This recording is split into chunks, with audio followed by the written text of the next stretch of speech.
మనల్ని ప్రశ్నించలేడు.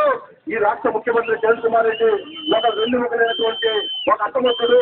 కిరణ్ కుమార్ రెడ్డి చంద్రబాబు ఇది తప్పు అని మాట్లాడారు కాబట్టి ఇదే తగిన సమయం అని చెప్పి భావించినటువంటి సోనియా గాంధీ అఘోరాల కంటే ఘోరంగా అఘోరాలు చూసుకున్నా శవాలు తింటుంటారు, కాశీలో శవాలు తినేస్తుంటారు. కానీ అఘోరాల మేలు శవాలనే తింటున్నారు. సోనియా రాహుల్ బతుకున్నటువంటి మనల్నే తింటున్నారు, బతుకుండా రక్తంగా జరుగుతున్నారు, బతుకుండా రక్తం తింటా ఉన్నారు. ఇంత దారుణంగా ఇంత దుర్మార్గంగా ఒక ప్రాంతాన్ని మొత్తం కూడా సర్వనాశనం చేస్తూ మన గొంతులు కోసి మన రక్తంతో ఒక 17 పార్లమెంటు సీట్లు తెచ్చుకోవాలని చెప్పని సోనియా గాంధీ దానికి మత్తాసుగా చంద్రబాబు నాయుడు సాగిస్తున్నటువంటి దుర్మార్గపు నాటక నేతలుగా ఈ రోజు వైఎస్ఆర్ కాంగ్రెస్ పార్టీ నగర రూరల్ నియోజకవర్గాల ఆధ్వర్యంలో ఈ యొక్క నిరసన కార్యక్రమం జరిగింది. ఈ నిరసన కార్యక్రమంలో ఏసీ సెంటర్లో నెల్లూరు రూరల్ శాసనసభ్యులు ఆన వివేకానంద ఇంటిని ముట్టడించడం జరిగింది. అడిగే వివేకానంద రెడ్డిని ఎదురుగా చేరి, అయ్యా వివేకానంద రెడ్డి దొంగ రాజీనామాలతో నిజాయితీ ఉంటే చిత్తశుద్ధి ఉంటే మంచి రాజీనామా చేయి, నువ్వు రాజీనామా చేసి కొత్తకి ఇస్తే ఏంది, కొత్తకి ఇచ్చినా ఉంటే పోలీసులకు ఇచ్చినా ఉంటే ఎవరు రాజీనామా ఇచ్చినా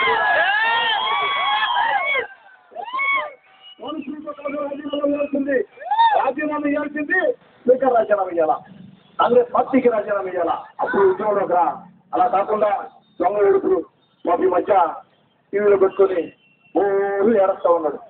ఎందుకు ఏడుస్తున్నావా అంటే పిచ్చి పిచ్చి పాటలు పాడుతూ ఉన్నాడు. ఎందుకు పాటలు పాడుతున్నావా అంటే పిచ్చి పిచ్చి మాటలు మాట్లాడుతున్నాడు. వివేకానంద రెడ్డి, రామనారాయణ రెడ్డి ఎన్నిసార్లు ఎన్ని విధాలుగా ప్రజలను మోసం చేస్తారు నాయన. ఎందుకమ్మా ఈ మోసాలు వివేక? ఎంతకాలం వివేక ఈ మోసాలు? బతుకంతా మోసాలేనా? జీవితం అంతా మోసాలేనా? జీవితం అంతా దొంగ మాటలేనా? ఇప్పటికైనా సరే నిజమైన రాజీనామా చేయి, పార్టీకి రాజీనామా చేయి, పదవులకి రాజీనామా చేయి. నిజమైన రాజీనామా అంటే కొత్త సత్యనారాయణకో పవన్శ్రీకో రాజీనామా అయితే కాదు. నిజమైన రాజీనామా అంటే స్పీకర్ రాజీనామా ఇవ్వాలా, అది నిజమైన రాజీనామా అంటే.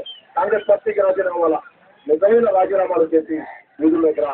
నిజమైన రాజీనామాలు చేయకుండా దొంగ రాజీనామా వీధుల్లోకి వస్తే ఇట్టే ఉంటుంది. అదే ఉంటే సీమాంధ్రలో ఉద్యోగం జరుగుతుంటే ఉద్యోగం పాల్గొనకుండా రాజశేఖర రెడ్డి మొత్తం పాల్గొట్టేస్తామని చెప్తున్నారు. రాజశేఖర రెడ్డి ఏం చేశాడన్నా? రాజశేఖర రెడ్డి వివేకానంద రెడ్డి నిన్ను 3 సార్లు ఎమ్మెల్యేని చేశాడు, నీ తమ్ముడిని మంత్రిని చేశాడు, ఈ రాష్ట్రంలో ఆరోగ్యశ్రీ పెట్టాడు ఏమ్మా, 200 రూపాయలు పెన్షన్లు పెట్టాడు ఏమ్మా, ఉచిత చదువుల పథకాలు పెట్టాడు, ముస్లిం మైనార్టీలకి ఏం పెట్టాడు, రిజర్వేషన్లు పెట్టాడు. ఇన్ని మంచి పనులు చేసిన రాజశేఖర రెడ్డి గారిని, నీకు పదవులు ఇచ్చిన రాజశేఖర రెడ్డి గారిని 50 లక్షలు ఇల్లు ఇచ్చాడంటే అసోదరుడు చెప్తున్నాడు. ఇన్ని మంచి పనులు చేసిన రాజశేఖర రెడ్డి గారిని తిడుతున్నావు. అదే ఉంటే రాజశేఖర బొమ్మలు కొట్టేస్తారని చెప్పావు. అందుకే మిమ్మల్ని అందరినీ తీసుకొని ఆయన ఇంటికాడికి పోయినాం.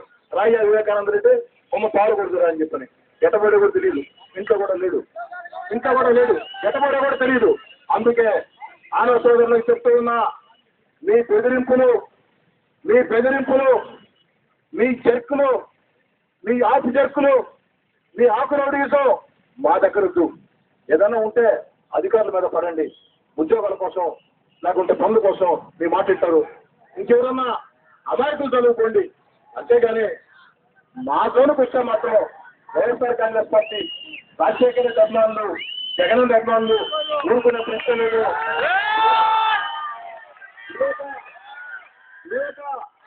నీకంత లేదమ్మా, నీకంత లేదమ్మా. ఎందుకన్నా ఇంకా ఆఫీసర్లు ఆత్మహత్య మాట్లాడతావు? దమ్ముంటే చిత్తశుద్ధి ఉంటే పదవులకి పార్టీకి రాజీనామా చేసి ఉద్యోగంలో పాల్గొ. మన విద్యార్థులు, మన ఉద్యోగులు వీధుల్లోకి వచ్చారు, ఉద్యమిస్తా ఉన్నారు. ఆ ఉద్యమానికి అండగా నిలబడు చిత్తశుద్ధితో. ఎన్నో పాపాలు చేస్తే గంగానదిలో మునిగితే పుణ్యం వస్తుందంట. వివేకానంద రెడ్డి జీవితంలో మీ కుటుంబం చేసిన పాపాలన్నీ పోవాలంటే పదవులకి పార్టీకి రాజీనామా చేసి ఉద్యమంలో పాల్గొ. అప్పుడు పుణ్యాత్ములు అవుతావు. మేమందరం కూడా సాధారణంగా స్వాగతిస్తాం. అలా కాకుండా నిన్ననే విద్యార్థులు పోతే వాళ్ళని బెదిరిస్తారంట. ఏంద్రా సోనియా గాంధీ ఫోటో తగలబడతావని చెప్పాను. లేక నేను సవాల్ చేస్తున్నా, రోజు తగలబడతావు సోనియా గాంధీ ఫోటో.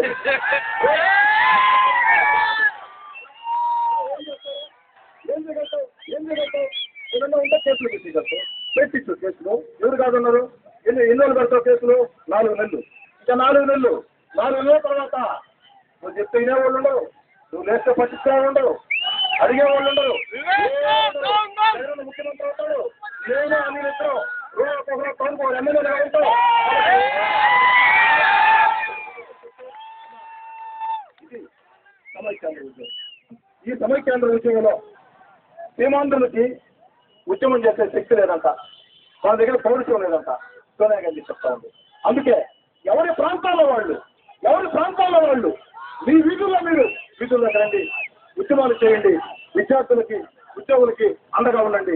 సీమాంధ్ర పౌరుషాన్ని సాటి చెప్పని కోరుకుంటూ నగర YSR Congress party in-charge doctor B Anil Kumar Yadav మాట్లాడుతూ కూర్చున్నాం.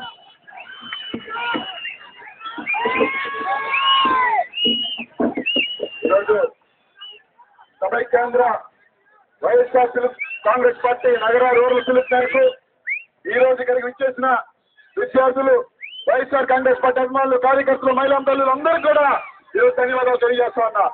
ఎందుకంటే ఈరోజు ఒక పక్క కేసీఆర్ గారు, హరీష్ రావు గారు ఆంధ్రాలో జరిగే ఉద్యమం కాదు, కేవలం 10-50 మంది వాళ్ళు ఉద్యమం చేస్తుంటే ఈ రోజు పత్రికా టీవీలలో దాన్ని పుస్తకంలో చూపిస్తున్నారు తప్ప ఈ రోజు ఎక్కడ కూడా ఉద్యమం లేదని చెప్తున్నారు.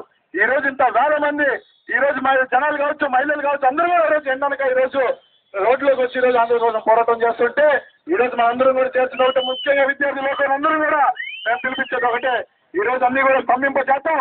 ఎవరైతే ఈ ఉద్యమంలో పాల్గొనరో, ముఖ్యంగా రాజకీయ నాయకులు దొంగ రాజీనామాలు చేస్తారో వాళ్ళందరినీ కూడా నిలదీద్దాం.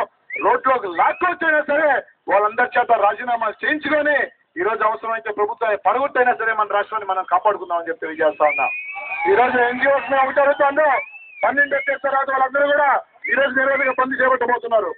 ఈ రోజు అందరూ కూడా ప్రజా సంఘాన్ని ప్రజలు ముఖ్యంగా కోరుకునేది, ఈ రోజు ఎన్ని ఇబ్బందులు ఉన్నా కూడా మీరందరూ కూడా బయటికి రండి. ఎందుకంటే ఈ ఒక్క అవకాశం కోల్పోతే శాశ్వతంగా ఈ రోజు మన రాష్ట్రం విడిపోయే పరిస్థితి ఈ రోజు మన రాష్ట్రంలో ఉన్నాయి. ఒక్కసారి రాష్ట్రం విడిపోతే దాదాపు ఈ రోజు మంచినీళ్ళు కావాలంటే తెలంగాణ ప్రాంతంలో నుంచి మనకి మంచినీళ్ళు రావాల్సిన పరిస్థితి, రైతాంగం అంతా కూడా నష్టపోతుంది. ఈ రోజు సీమాంధ్ర ప్రాంతం అంతా కూడా ఎడారైపోయే పరిస్థితి ఈ రోజు వస్తుంది. ఈ రోజు ఎన్ని కూడా ఎందుకు చేసిందంటే సోనియా గాంధీ కేవలం ఈ రాష్ట్రంలో జగన్మోహన్ రెడ్డి గారి ప్రపంచం తట్టుకోవాలంటే తెలంగాణ విభజన చేస్తే ఏదో 12 మంది 13 మంది ఎంపీలు మనకు వస్తాయి, ఆ రకంగా తన కొడుకుని ప్రధానమంత్రిని చేసుకోవచ్చు అని ఒక ఆలోచన చేసి ఈరోజు సోనియా గాంధీ చేసింది. చంద్రబాబు నాయుడు గారు అయితే దాదాపు వారం రోజులు ఈ రోజు రాష్ట్రం అంతా అట్టొడుగుతుంటే ప్రధాన ప్రతిపక్ష నాయకుడిగా 9 సంవత్సరాలు ముఖ్యమంత్రిగా ఎట్టుపోయాడో కూడా అర్థం కాని పరిస్థితులు. ఒక పక్క రాష్ట్రం విడిపోతుంటే రాష్ట్రం వద్దు ఏమొద్దు, మాకు కొత్త క్యాపిటల్కి ఎన్ని లక్షల కోట్లు ఇస్తామని చెప్పి ఈరోజు తెలుగుదేశం పార్టీ నాయకులు అందరూ అడుగుతూ ఉన్నారు.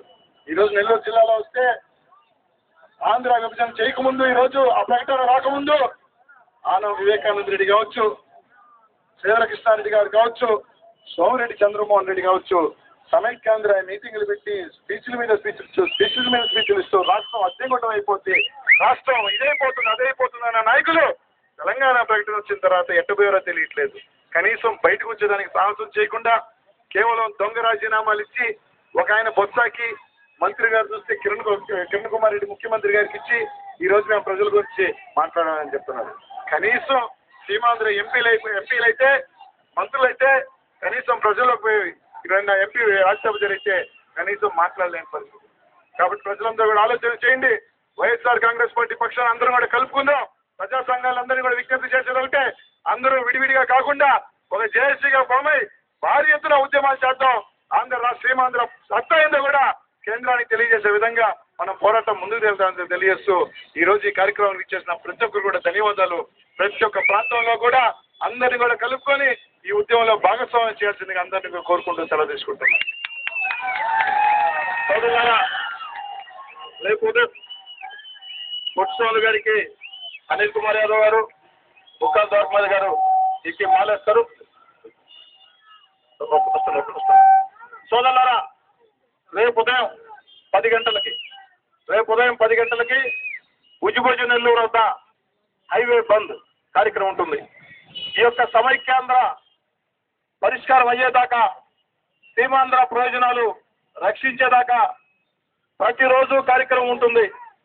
ఒకరోజు రూరల్ ప్రాంతంలో జరుగుతుంది, ఒకరోజు నగర ప్రాంతంలో జరుగుతుంది, మరో రోజు 2 ప్రాంతాల్లో కలిపి జరుగుతుంది. రేపటి రోజు ఉదయం 10 గంటలకి ఉజిభోజు నెల్లూరు హైవే వద్ద హైవే బంద్ చేస్తాం. ఎల్లుండి నగరంలో ఇదే ఇక్కడ ప్రోగ్రామ్ అనిల్ ఏడా ప్రోగ్రామ్ ఎల్లుండి ఉదయం 10 గంటలకి ఇక్కడే పొట్టి శ్రావణ్ గారి సాక్షిగా మహిళల వంట వార్పు కార్యక్రమం ఉంటుంది. రేపు ఉదయం 10 గంటలకి ఉజిగో ఇల్లూరు వద్ద హైవే బంద్, ఎల్లుండి వంట వార్పు రెండింటికి రావాలని చెప్పని మీ అందరినీ కోరుకుంటున్నా సోదరులారా. జోహార్ రాజన్న, జోహార్ రాజన్న, జై జగనన్న.